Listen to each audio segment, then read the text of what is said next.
sa lagay ng ating panahon ngayong umaga po ng September 10, 2024 na kung saan sa ngayon po ay patuloy pa rin na may dalawang weather disturbances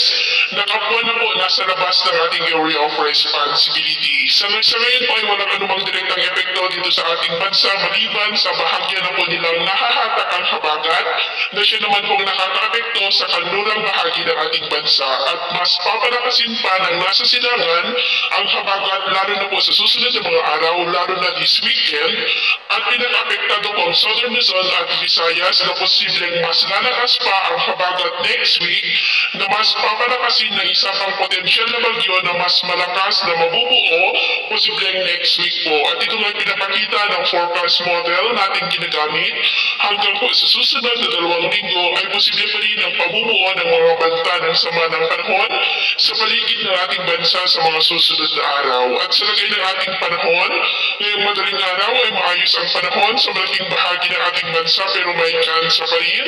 ng maulap na kalangitan with isolated rain sa ilang bahagi ng Ilocos Sur, La Union, Ifugao,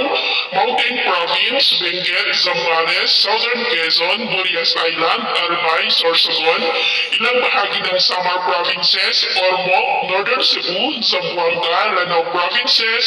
Cotabato, Maguindanao, South Cotabato at Davao. At mamaya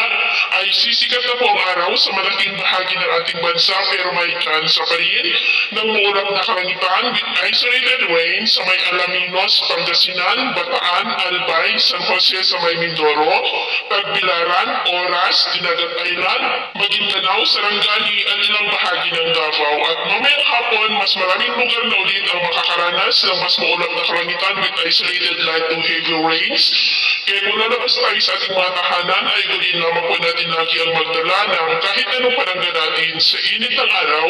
at proteksyon na rin po sa mga biglaang buhos ng ulan. At sa atin naman po mga baybayin,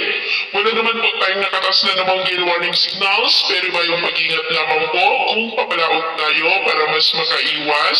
sa mga sakuna.